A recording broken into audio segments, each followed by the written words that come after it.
In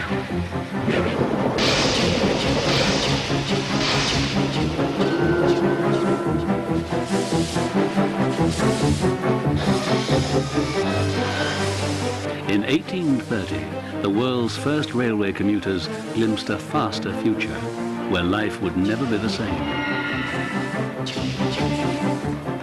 They were passing through an area that had exploded onto the map. It was a new kind of society. In the previous 100 years, Britain had gone mad for buying and selling. This was the first high-production, high-consumption economy. Once it had been started, there was no stopping it.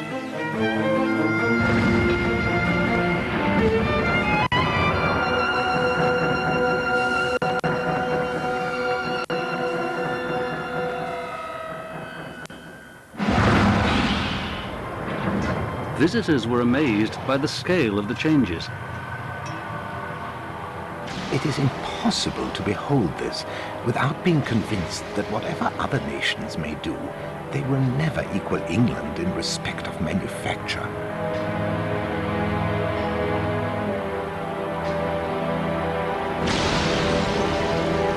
Vast bellows give roaring blasts, which make the whole edifice horribly sublime. I thought that I was gazing into the mouth of Dante's hell. It's in a spot like this that one sees the sources of British power.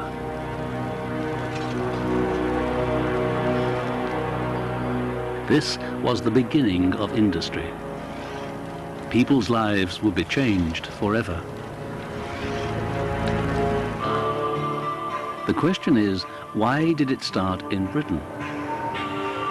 This is the puzzle that is facing our 5 investigators. They meet in Cambridge to pool their knowledge. They are trying to solve the riddle of the origin of the modern world. Eventually, their investigations will follow a chain of chance and circumstance that will take them back 10,000 years. The complete story will cover all parts of the world. But for now, there is a more local question. Why did the Industrial Revolution happen in Britain and not one of her European neighbours? Countries like France and Germany weren't so very different after all. Go back to 1730, look at France in comparison with England. There doesn't to any intents and purposes seem to be any reason why you would pick England, especially the Midlands and the northwest of England, over what was called then the great nation, France. For instance, someone who took the rocket as the symbol of success for the Industrial Revolution might well observe that the key thing about it was the mechanics, the systems of gears and levers that drive it. And that's what's really new. Now, if you looked for the origins of mechanisms like that in the previous century, you'd be most likely to find them in France. In 1730, you would find them in the ingenuity of the craftsmen who made automata, machines that mimicked animal and human actions.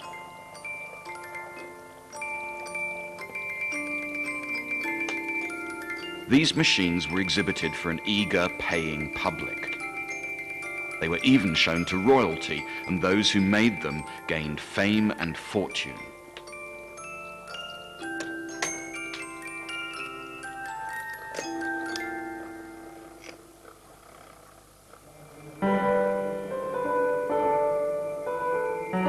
The greatest of the automaton makers was a man named Jacques de Vaucanson.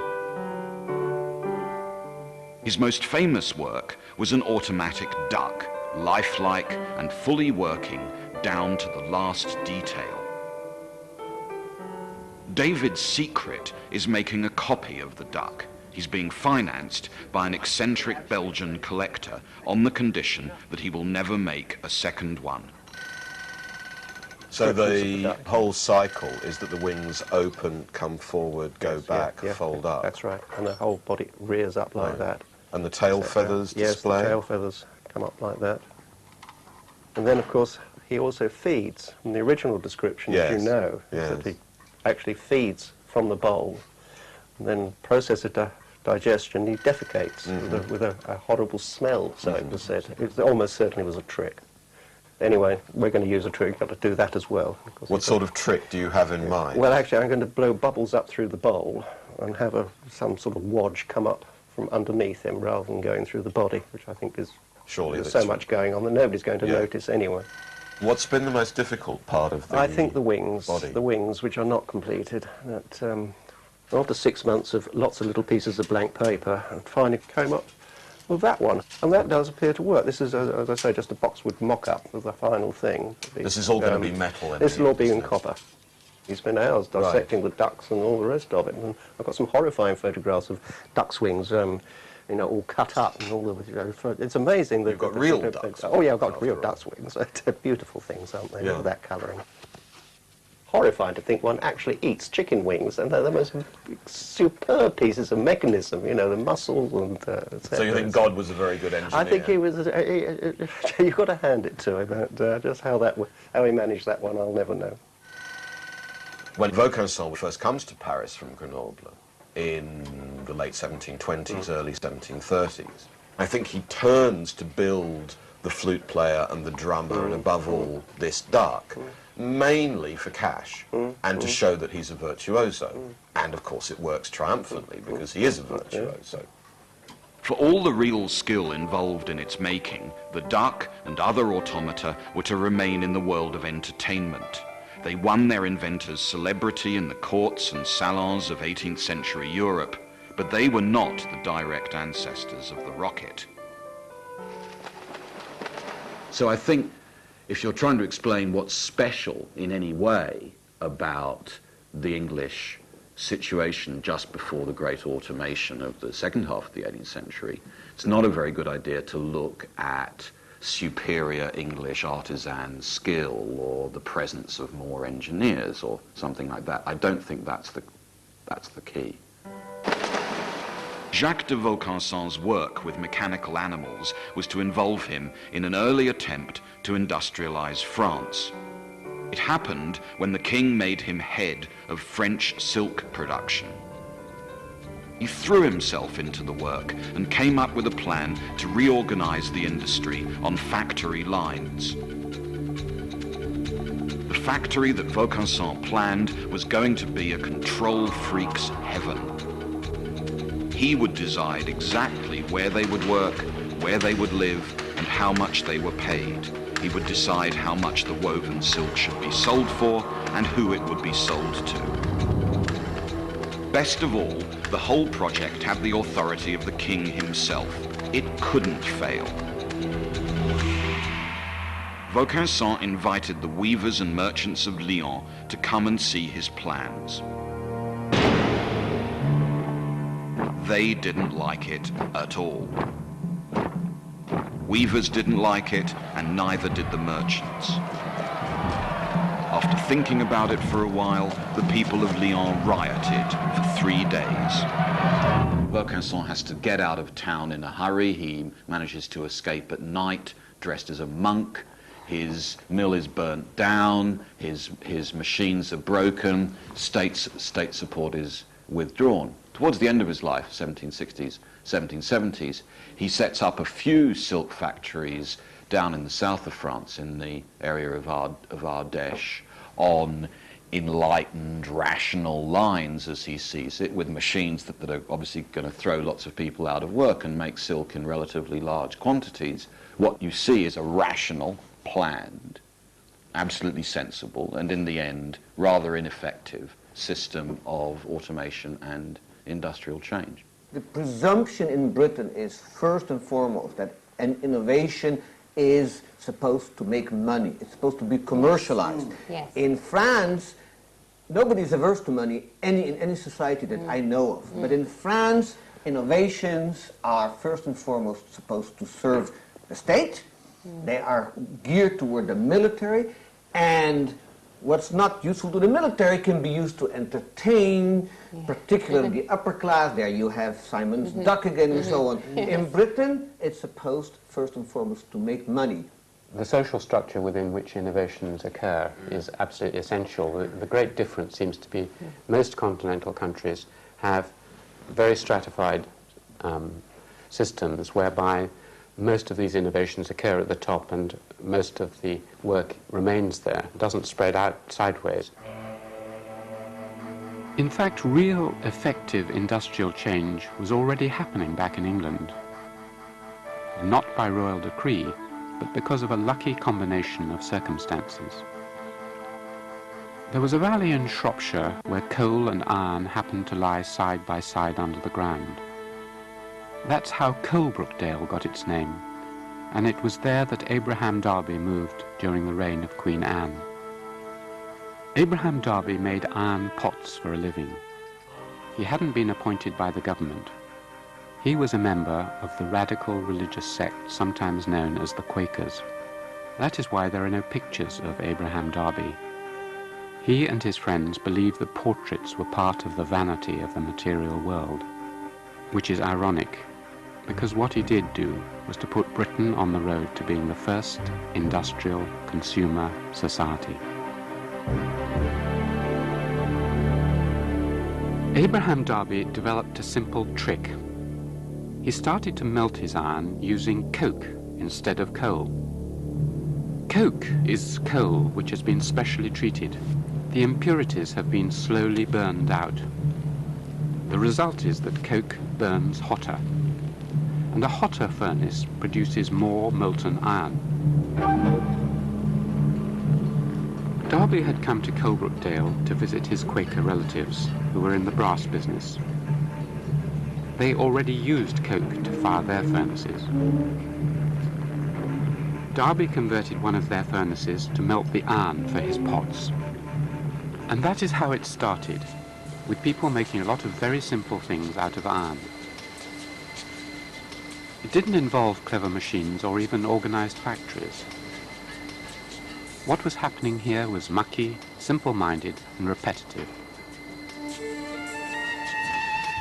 Darby's new coke furnaces could produce molten iron to make enough pots for everybody in England. Anything at all could be made simply and in quantity. Iron became the plastic of the age. But what came first were Abraham Darby's iron pots. Where once a village craftsman had made a couple of pots a year, Darby's foundry was now producing thousands.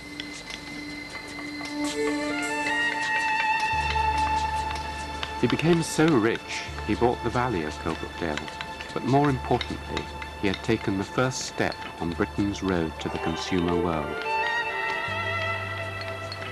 Every manufactured object, anything turned out in bulk in a factory, anything made repetitively and sold in quantity, every consumer object has its origins in part with the good Quaker of Coalbrookdale. The process which Abraham Darby had started now began to take off. A decade after his first experiments with coke smelting, 120 new iron foundries were supplying 90% of Britain's iron. People began to realize that industrialization also makes deep changes to society.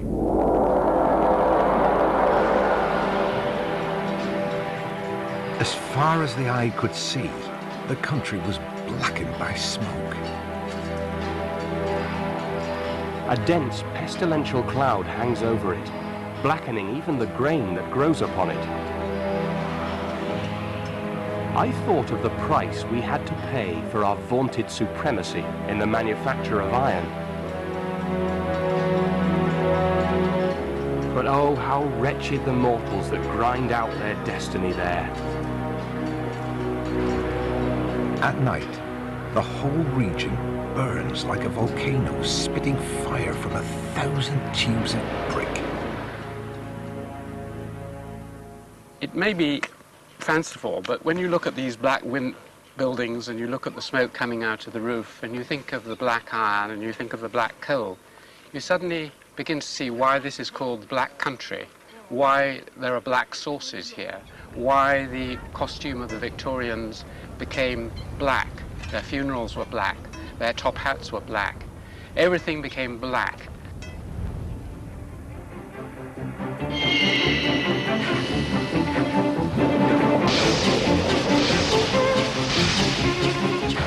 Coal and iron, and people who knew how to use them.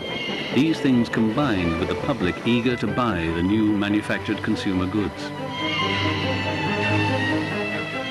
By the 1750s, there were plenty of entrepreneurs ready to exploit that unique combination of circumstances in a way that would change the world.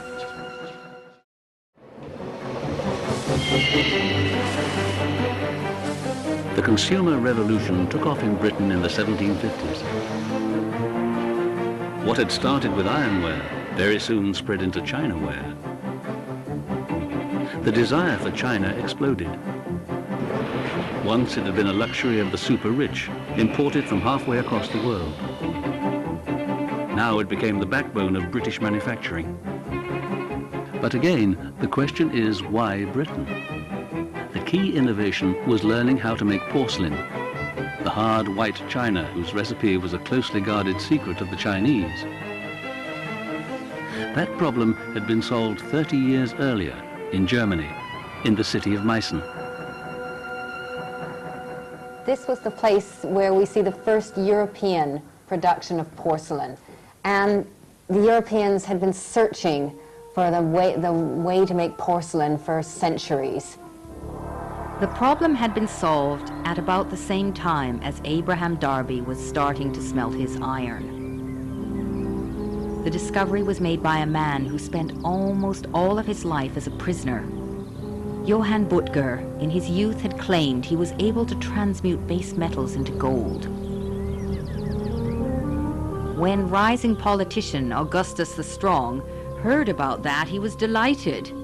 He abducted Butger immediately, locked him up, and set him to work.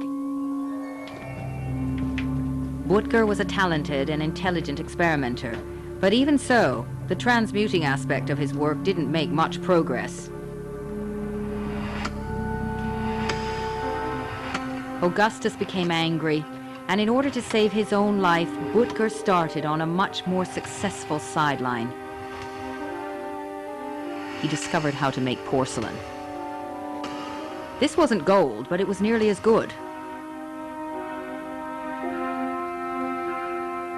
Porcelain was desired as a status object by royalty all over Europe, but only the Chinese knew how to make it, and they charged top prices, payable in silver only. The porcelain factory at Meissen soon became world famous, but this wasn't mass production.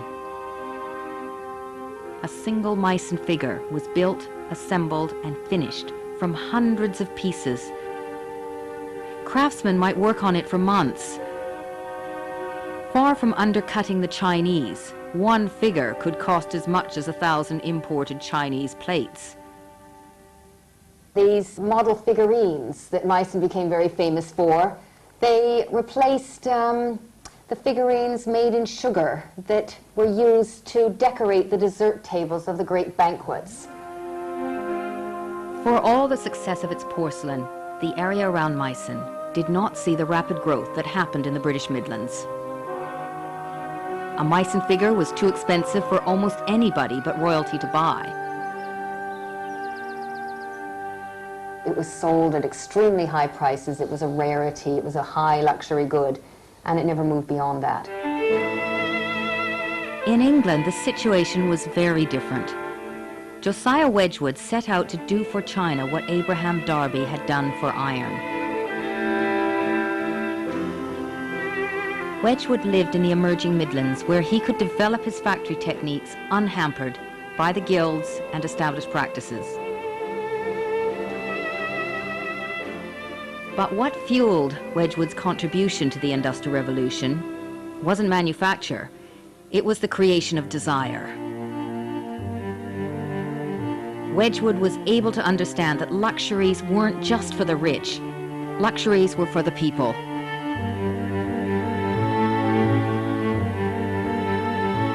It is absolutely necessary to show our various table and dessert services. These articles must every few days be so altered, reversed and transformed as to render the whole a new scene. He made china for royalty, but then he used his flair for marketing. He produced affordable imitations, stacked him high and sold him relatively cheaply.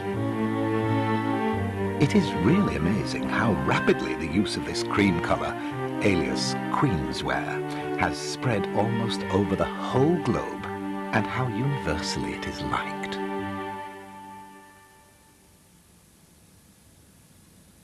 Wedgwood offered free delivery, free replacement of breakages, and a money-back guarantee if not satisfied.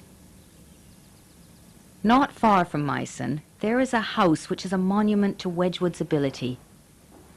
In 1770, Prince Leopold Friedrich France filled it entirely with Wedgwood china that he had bought by mail order.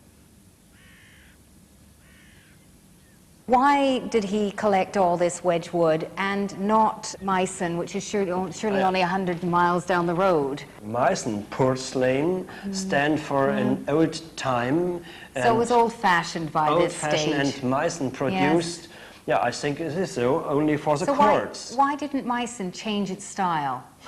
They cannot. They produce in this porcelain only, yes. And sell the porcelain, yes, to the courts, yes, and not to the middle class. Yes, yes. Wedgwood was clever, yes, produced for the upper class, yes, also, and for the middle class. I think it's modern thinking, yes, of a potter. Right. Yes. And some persons in the 18th century mean that Wedgwood was a better merchant than a potter. Ah.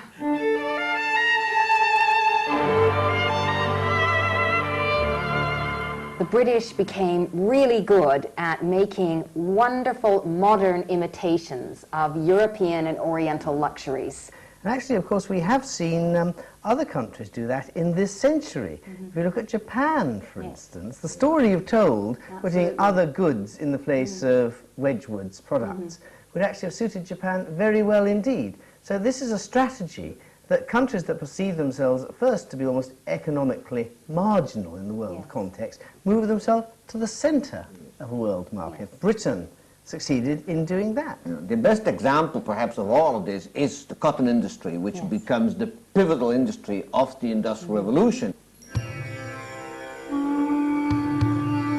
Cotton dresses made from fabric exported from India had taken the world by storm. These fabrics were as popular in Istanbul as they were in Barnsley. The village weavers in India stepped up production until they could be made so cheaply that ordinary people could afford several dresses.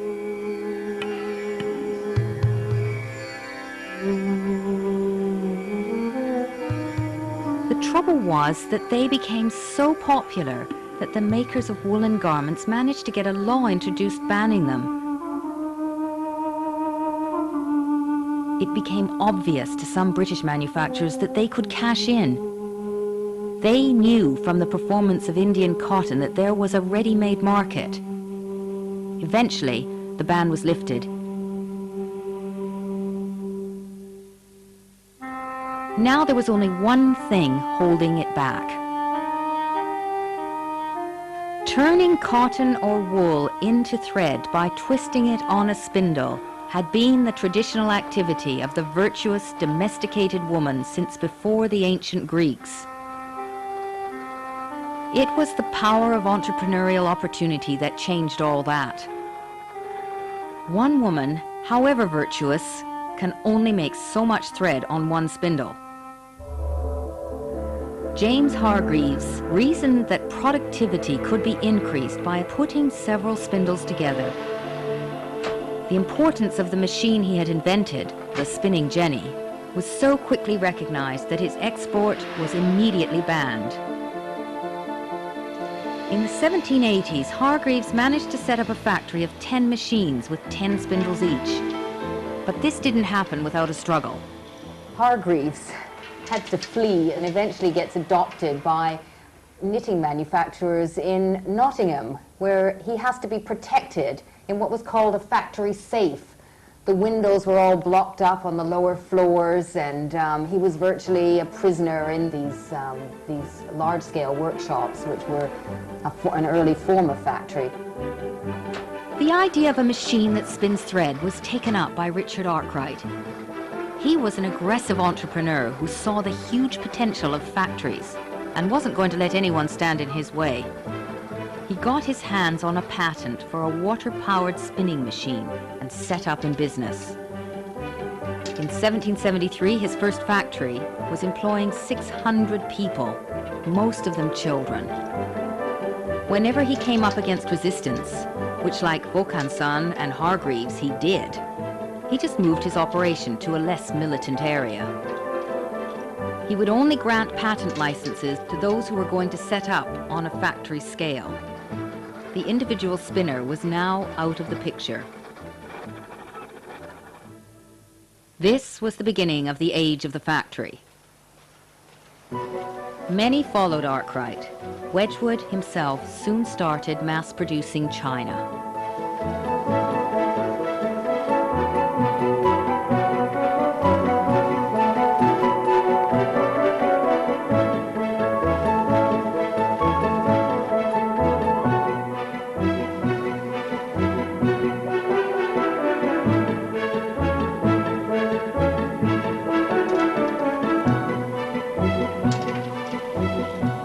Why was it possible for this to happen in Britain and not in France?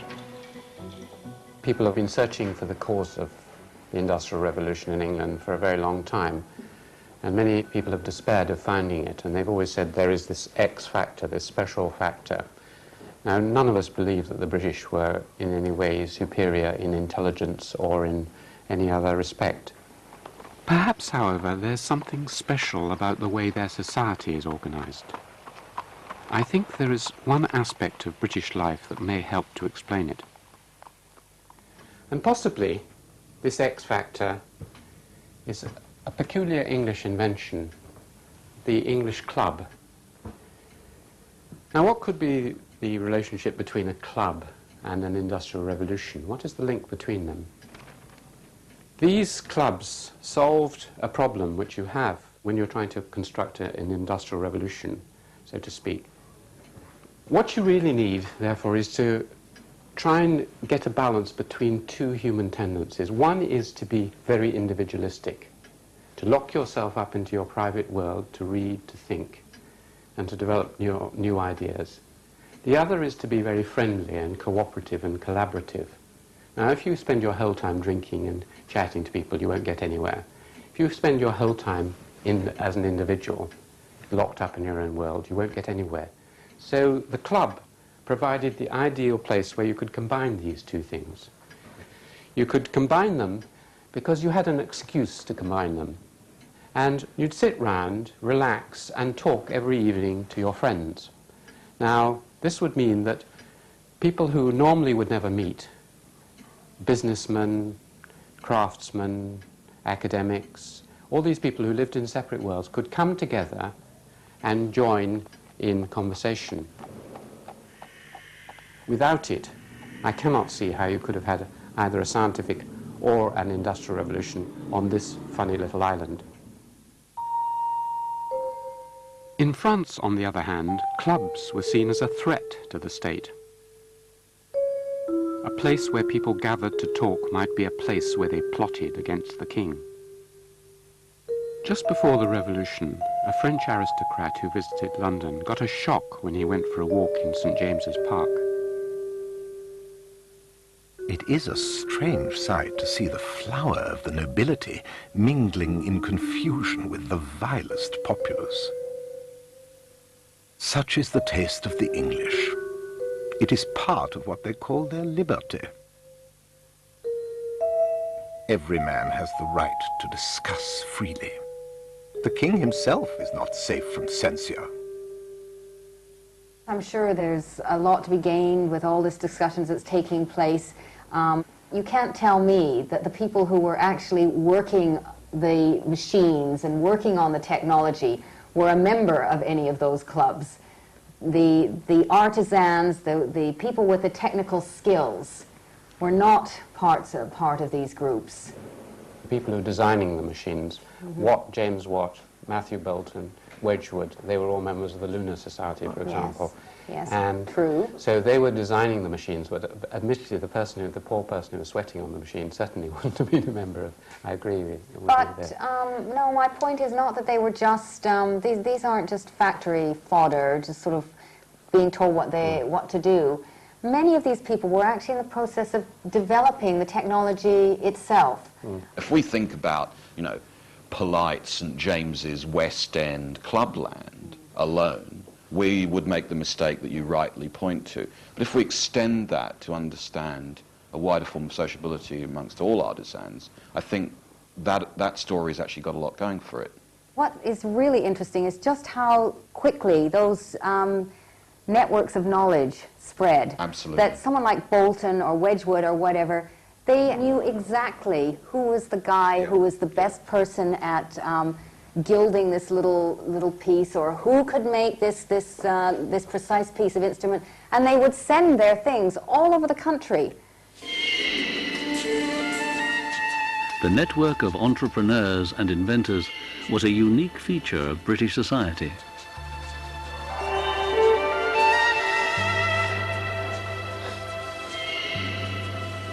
But one more idea was needed to take Britain into the era of the rocket. And it actually was made by a group of people sitting and talking in a club. The right combination of things made the Industrial Revolution start. The will to make money, a population eager and able to buy factory-made goods. By the 1780s, there had already been huge changes. There were 50 cotton mills in the Manchester area, but that was nothing. 40 years later, there were 800. What extra element had been added to cause the final explosion of the Industrial Revolution? Good way of getting at the puzzle is to think about the kinds of devices that were being built at this time and what they were used for. The reason why these things became so popular, they were shown at fairs, but they were also shown to the king. They made Vaucanson a lot of money, and eventually he sold out his models to a clever team of English entrepreneurs who put them on show at the Theatre Royal in the Haymarket. The reason why they were so popular was, I think, because they capture a fundamental element of what's happening in early 18th century northwestern Europe, which is the idea that machines can be thought of in roughly the same way as we think of living beings, and that living beings can be thought of in roughly the same way as we think of machines. 30 years after the Duck, in the 1780s, Europe was astounded by a touring exhibition of a life-sized automaton. It was claimed that it was a machine that could play chess. It produced in its 18th century audience a mixture of contempt, fear, and admiration.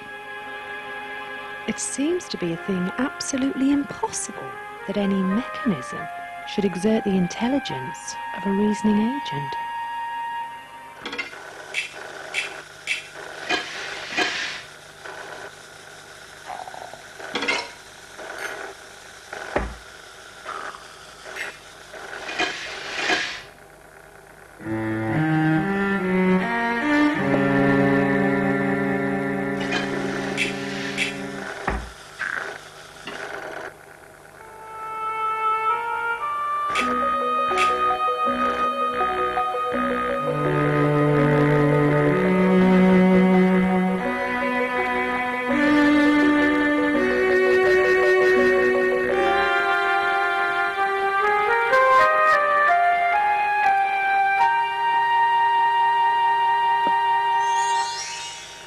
Fashionable society was ready to believe that it was looking at a thinking machine. But in fact, there was a man inside pulling the strings.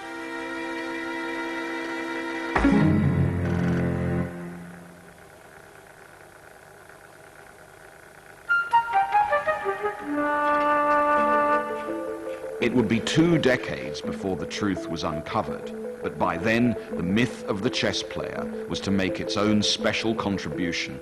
It happens in 1784 in a club where Edmund Cartwright, a clergyman poet from Oxford, finds himself having dinner with some of the new industrialists. The entrepreneurs are trying to deal with a problem. It's now so easy to spin thread in quantity that their warehouses are filling up with it. There is so much of it that it's being dumped abroad at knockdown prices. The problem is at the weaving stage. Spinning was easy to mechanize, but they don't see how the same thing can be done for weaving. It's complicated and it seems to require human judgment. But Edmund Cartwright has just heard about the chess player. With the confidence that only comes from real ignorance, he announces that if a machine can be made to play chess, it can certainly be made to weave cloth. 2, 3, 4.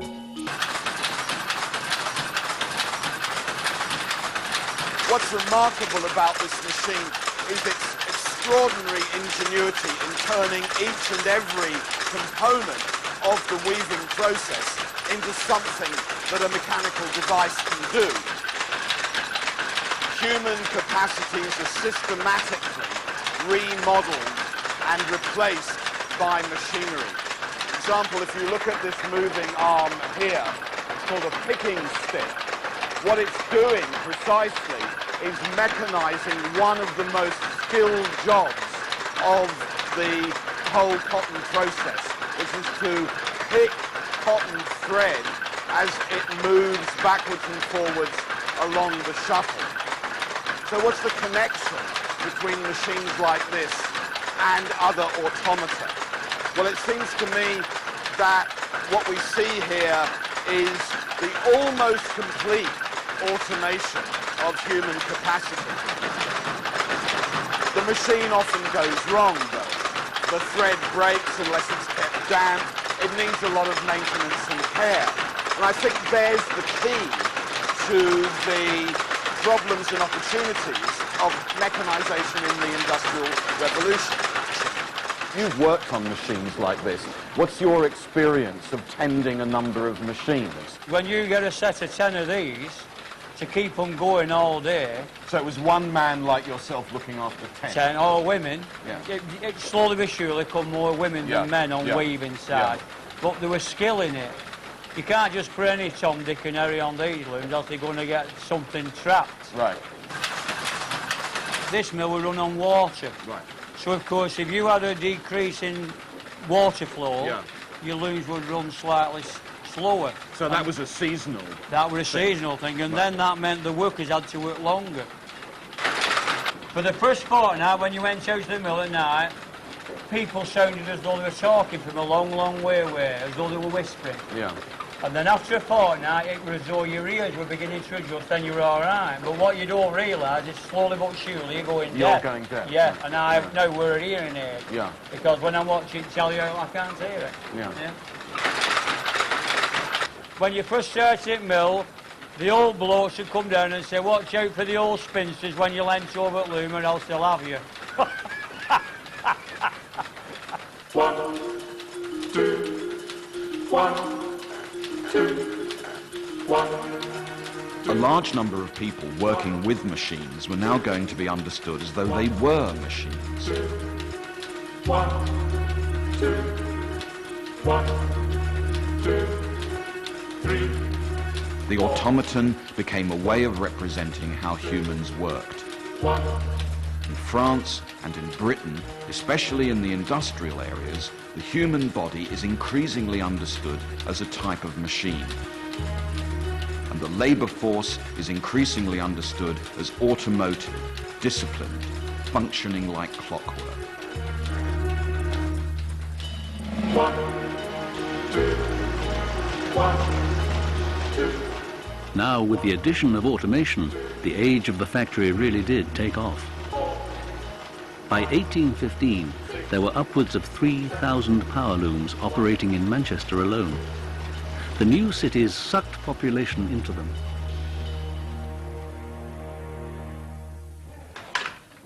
But what did this do to the weavers, whose colleagues in Lyon had rioted a lifetime ago?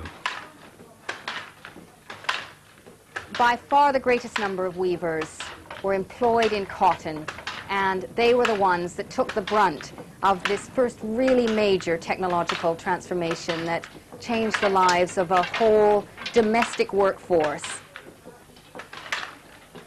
We can see that there were over 250,000 handloom weavers working in the cotton industry.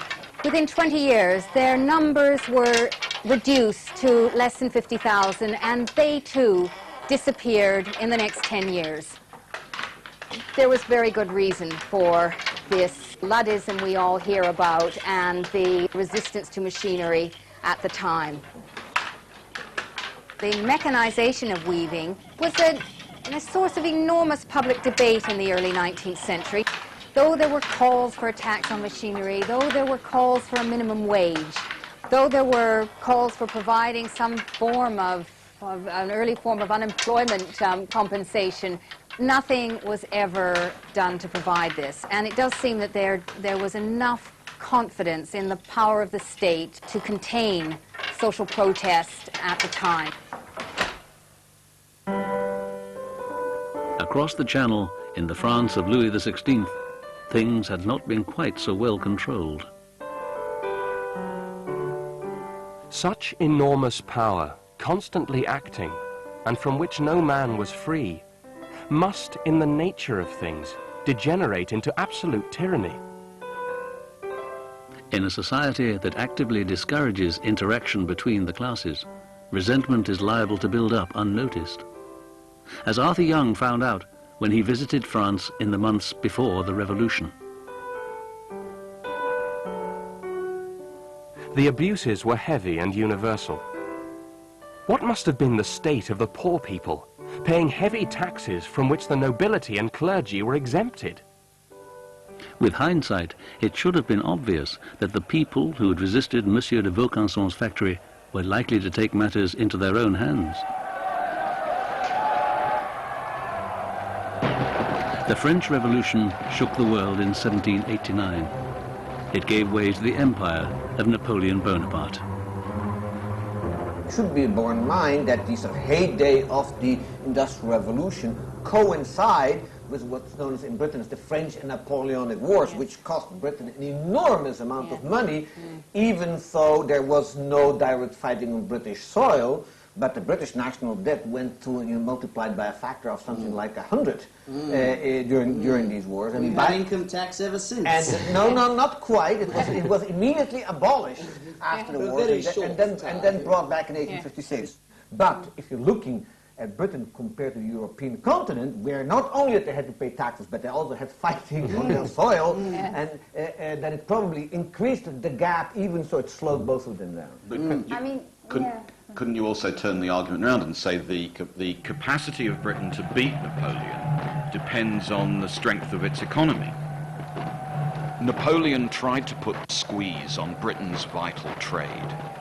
The country could use its economic power to ride out the blockade, but only if it could keep its trade routes open. The success of the navy became all important. The eventual naval victory over the French at Trafalgar remains in the national consciousness to this day. The British victory in the Napoleonic War, I think, owed less to the bulldog spirit and far more to technology and taxes. The extraordinarily efficient British tax system, which relied on the knowledge of the whole British economy, meant that the British government could raise vast quantities of cash, both to pay foreign armies and also to build its own war machine. And the technology which counted was naval technology. The government set up a committee of philosophers and scientists to streamline the naval dockyards at Portsmouth. They turned it into the largest factory in the world. In 1799, the need to produce standardized parts for naval repairs gave rise to the world's first production line. Instead of 100 skilled workmen 10 relatively unskilled laborers working at almost 50 different specific machines could produce on a mass scale hundreds of thousands of objects like these, wooden pulley blocks on which the navigability of Admiral Nelson's fleet relied. Woodcutting was the key technique of the new engineering system, and instead of the old pit saws, which used the labor of two very strong, very skillful men, they had a steam engine whose power would be delivered throughout the works by these belts. This one turns a big circular saw against this great log of wood. It's lignum vitae, the wood of life, imported to Portsmouth from Central America or the West Indies, an extraordinarily hard and reliable wood, but hard to cut purely by hand. The problem with it was that because of the unevenness of hardness, it would easily deform from a perfect circle into some kind of ellipse. Instead, here, you could turn the log directly against the circular saw, producing these beautifully engineered, extremely precise blocks with a fine grain, great hardness, and durability. Precision engineering with replaceable parts. That was the key to the success of the Portsmouth system. The great victory at Trafalgar in 1805 depended explicitly on the application of industrial principles to mechanized naval warfare. So when Napoleon called the English a nation of shopkeepers, he was actually pointing to a reason for his own defeat. It was the new British consumer society that allowed her to keep fighting through the French economic sanctions.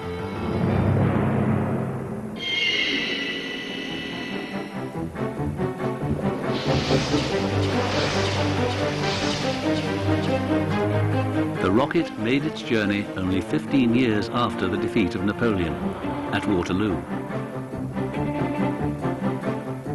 The consumer society was now poised to spread so successfully that one day the same hamburgers and the same trainers would be available in every city on the planet. The world had taken off. On the 100-year timescale, the Industrial Revolution is a story of machines, clubs, and factories. But there is a further puzzle if we go back 250 years to find out what led to this. One more element was needed to make it all happen. The very global trade network that Napoleon had tried to destroy.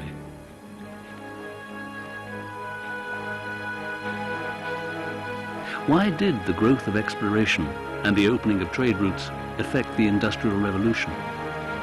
And how did Northern Europe, and Britain in particular, manage to come to rule the waves?